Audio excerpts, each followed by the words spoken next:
आपने कहा कि गाली देना पंजाब का कल्चर है, तो इसका मतलब तो ये हुआ कि पंजाब का कल्चर तो फिर बहुत गंदा है। गलत लफ्ज़ इस्तेमाल कर गया मैं, कल्चर रवायत कहनी चाहिए थी। कौमी असेंबली के मेंबर को ये सेफ देता है कि वो गाली दे? वो उससे पूछे आप जिसने किया ये। हमाद अजहर ने कहा कि रुहेल असगर मुशर्रफ के दौर में हमारे घर के बाहर खड़े रहते थे। मुलाजिम जब बड़ा हो जाए ना तो इसी बातों के हेर फेर में अपने आप को कम्प्लेक्स से निकालता। शादी आपने लव मैरिज की थी या फिर अरेंजमेंट? बड़ी जोर से लव आया हुआ। Bold Rohail Asghar TikTok star कैसे बन गया? मुझे ऐसा कोई शौक नहीं है।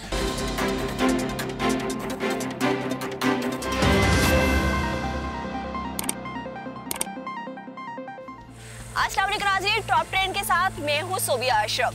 तासुर ये दिया जा रहा है कि बजट में मुस्लिम लीग नून ने हुकूमत को वॉकओवर दे दिया और बाआसानी हुकूमत बजट पास करवाने में कामयाब हो गई।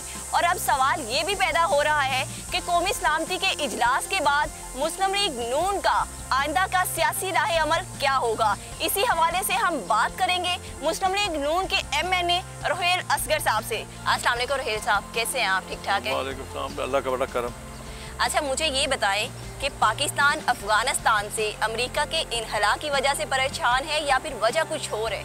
जो उन्होंने फ्लोर हाउस जो तकरीर की, जो पॉलिसी फॉरेन पॉलिसी आपने वहाँ पे डिस्कस कर दी, अपना आपने फॉरेन पॉलिसी डिक्लेयर कर दी, ऐसा मैंने कभी सुना नहीं, ना कभी मैंने देखा कि आप चलते चलते एकदम या रुक जाते हैं या मुड़ जाते हैं। अब ये जो बातें थी ये तो बहुत डिस्कशन करने वाली थी, ये तो पार्लियामेंट के अंदर डिस्कस करने वाली थी कि हम ये रास्ता चुनना चाहते हैं या ये रास्ता बदलना चाहते हैं, तो हमें क्या करना चाहिए।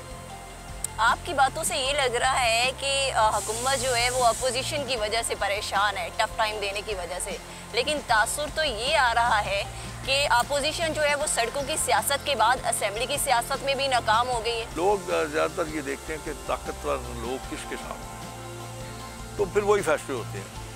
ये गलत परसेप्शन दिया जाता है, ये गलत तस्वीर दिखाई जाती है, ये गलत रुख दिया जाता है कि जी अपोजिशन जो है वो उन्हें फैसिलिटेट कर रही। अपोजिशन का काम है उस बजट के अंदर जो चीज़ें लिखी हुई हैं, जो मुल्क के लिए ख़राब हैं, जो आवाम के लिए ख़राब है, उसको उनको उजागर करना, उनकी निशानदेही करना। कौमी सलामती कमेटी के इजलास के बाद क्या मुस्लिम लीग नून और हुकूमत जो है वो एक पेज पर आ सकती है? दो इंस्टीट्यूशंस हैं, एक डेमोक्रेटिक इंस्टीट्यूशन है, एक आपका जो है अपना डिफेंस इंस्टीट्यूशन। अब बेहतर ये होता है कि आप आपस में तय करते हैं। आपने जो बयान देने के बाद आपने कंफ्यूज कर दिया पूरी आवाम को।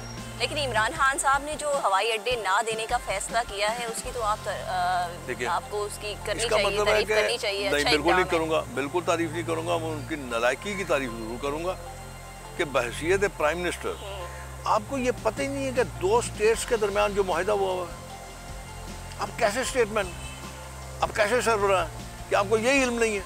अगर आपके इस जवाब के बाद अमेरिकन वो एग्रीमेंट दिखा देते हैं या ले आते हैं, एग्रीमेंट क्या ये हुआ है स्टेट टू स्टेट के आप कोई हवाई अड्डे दे सकते हैं? जी हाँ, एग्रीमेंट है मुशर्रफ का, जिसमें आपने 3 अपने दिए हुए अपने जो आपके हैं अड्डे, जो हवाई अड्डे। अगर कौमी सलामती के हवाले से कोई खदशात पैदा होते हैं पाकिस्तान को, तो फिर मुस्लिम लीग नून जो है वो PTI के साथ खड़ी होगी। हम सबसे आगे सत्रों में खड़े होंगे, सबसे अगली लाइन में खड़े होंगे पाकिस्तान मुस्लिम लीग नून। अच्छा, ये बताएं कि इंतहाबी इस्लाहात जो है वो हुकूमत और अपोजिशन की बात नहीं है, वो मुल्क में जमहूरियत के मुस्तकबिल की बात है, तो फिर मुस्लिम लीग नून वज़ीर आज़म की दावत कबूल क्यों नहीं कर लेती? मैं तो सख्त लफ्ज़ नहीं इस्तेमाल करना चाहता। वज़ीर आज़म है, खिफत होगी, उसको परेशानी होगी और मेरे खिलाफ फिर शुरू हो जाएगा कोई ना कोई एक्शन। आपने ऑर्डिनेंस जारी कर दिए, आपने बिल बुलडोज कर दिए, और उन बुलडोज करने के बाद, बिल बुलडोज करने के बाद, ऑर्डिनेंस जारी करने के बाद आप दूसरों को दावत दे रहे हैं कि आके बैठ जाइए। आप वो सारे के सारे जो आपके बिल्स हैं उनको आप विड्रॉ करें और उसके बाद बैठ जाएं आप। लेकिन एक तरफ आप बुलडोज करते जा रहे हैं, अपनी मनमानी करते जा रहे हैं, दूसरी तरफ आप कहते हैं जाइए, तो इसमें एतबार कौन करेगा इस शख्स में? अच्छा ये बताएं कि आपने कहा कि गाली देना पंजाब का कल्चर है, तो इसका मतलब तो ये हुआ कि पंजाब का कल्चर तो फिर बहुत गंदा है, तो फिर पंजाब का और क्या क्या कल्चर है? क्या गंदा है? मुझे आपके इस लफ्ज़ से थोड़ा सा इख्तलाफ, मेरे ख्याल में शायद वो गलत लफ्ज़ से इस्तेमाल कर गया। मैं कल्चर, रवायत कहनी चाहिए थी, ट्रेडिशन। क्या एक मुकद्दस ईवान में एक कौमी असेंबली के मेंबर को ये सेफ देता है कि वो गाली दे? वो उससे पूछे आप, जिसने किया ये, मेरा तल्लुक नहीं है उसके साथ। ये इस सवाल का जवाब आप उससे ले सकती हैं। हमाद अजहर ने कौमी असेंबली के प्लेटफॉर्म पे कहा कि रुहेल असगर साहब जो थे वो मुशर्रफ के दौर में हमारे घर के बाहर खड़े रहते थे, तो आपने उनको जवाब क्यों नहीं दिया इसका? अल्लाह ना करे, मैंने दिया था जवाब, वो बड़ा मज़ेदार जवाब दिया था। अल्लाह ना करे कि मैं उस शख्स के घर के बाहर खड़ा हूँ जो शख्स मेरी मुलाजमत में होता था।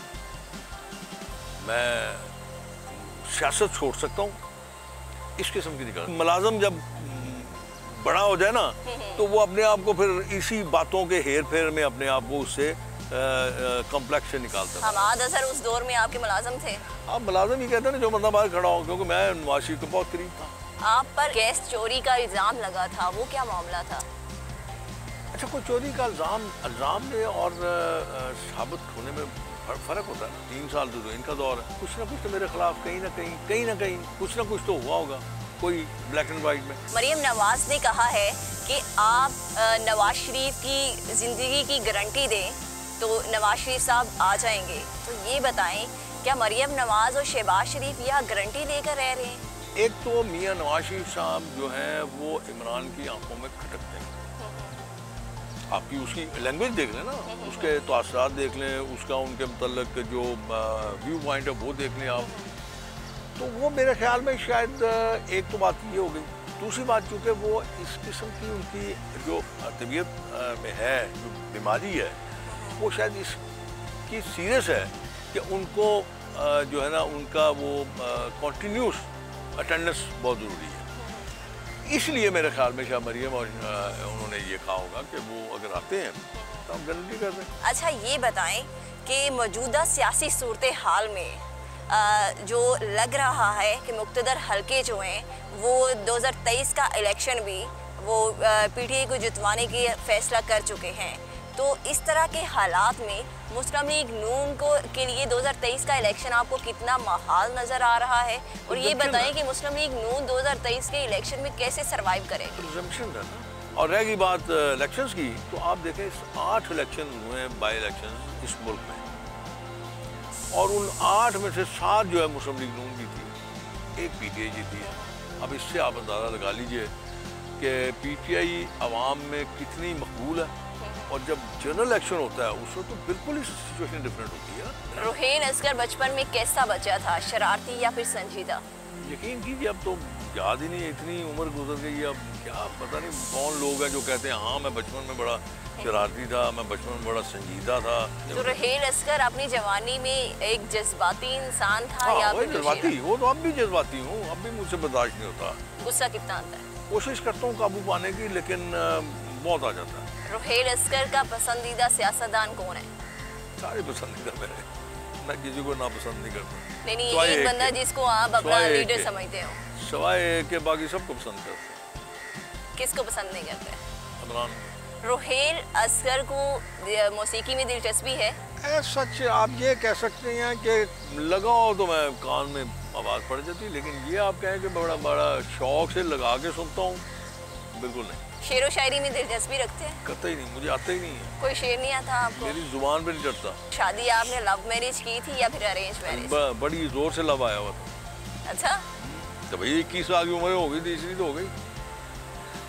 नहीं तो उनको कैसे बहलाया था? अगर आपको शेरो शायरी में दिलचस्पी नहीं है, मौसीकी में नहीं है, मौसीकी नहीं थोड़ी है, बस उससे कहा मैं शादी करनी है, उसने कहा कर ले। कैसे प्रपोज किया था? मेरी माँ, मेरी दादी गई, मेरे वालिद, मेरे वालिदा जाके रिश्ता लिया। तो फिर आपने अपनी बेगम को पहली दफा कहाँ पे देखा था? कॉलेज पढ़ती थी वो, लाहौर कॉलेज में पढ़ती थी। लाहौर कॉलेज में किस क्लास की स्टूडेंट, और आप किस क्लास के स्टूडेंट थे? बस ये था, मैं अपनी बहन को लेने जाता था वहाँ से। अच्छा, तो आपकी बेगम क्या कह रही थी जब आपने उनको देखा? तो आपको लगा कि बस इसी से शादी करनी है? गुजरते हुए देखा था बस? बस सुहेल असगर ने वहाँ पे फैसला कर लिया कि जिंदगी इसी के साथ गुजारनी है। बिल्कुल। एक दबंग और bold Rohail Asghar TikTok star कैसे बन गया? एक बच्चा मेरा मतलूब, बेटों की तरह मेरे, बस वो रोज बना देता, रोज बना लेता है, बस पता नहीं शायद उसको मजा आता और मैं उसको मना नहीं करता। पहले मैं शुरू में मना करता था कि यार ना करो, लेकिन जब मैंने ये देखा कि उसको शौक भी है और प्यार की इंतहा है। तो वो टिकटॉक पे वो जो आपकी वीडियोस के ऊपर गाने लगते हैं वो आपकी सिलेक्शन होती है? नहीं, मुझे ऐसा कोई शौक नहीं है। मैंने बताया ना कि मुझे इस शौक भी नहीं है और फिर मुझे इसके बाद परवाह भी नहीं होती। तो मैं जो हूँ मुझे दिखना चाहिए। कुछ अरसा पहले आपकी धोती और आपके जो खुस्से हैं उनके काफ़ी चर्चे रहे, तो ये सिलेक्शन आप किसी खास जगह से करते हैं या फिर? नहीं, आप मिल जाते हैं, आप मिल जाते हैं। और ये तो कलर्ड होती है मेरी, अक्सर कलर्ड होती हैं। जो मैं असेंबली पहन के चला जाता हूँ या यहाँ फंक्शन में चला जाता हूँ, शादियों में चला जाता हूँ, वो कलर्ड होती हैं। मेरी उम्र के लोग जो मेरी कॉन्स्टिट्यूएंसी में है ना, वो पसंद करते हैं। पिछले 3 साल से मैंने ये अडॉप्ट किया, लेकिन ये नहीं है, वो कसम नहीं है। अब मैं इस्लामाबाद में ट्राउज़र पहनता हूँ, शर्ट्स पहनता हूँ, सूट पहनता हूँ, शलवार कमीज पहनता हूँ। तो रोहेल असगर को खाने में क्या पसंद है? जिंदा रहने के लिए। जिंदा रहने के लिए खाते हैं। Thank you so much Rohail Asghar साहब। आज का प्रोग्राम आपको कैसा लगा? हमें अपने फीडबैक से ज़रूर आगाह कीजिएगा। लाइक, कमेंट और शेयर करना ना भूलिएगा। इसके साथ ही मुझे इजाज़त दें। अल्लाह हाफिज़।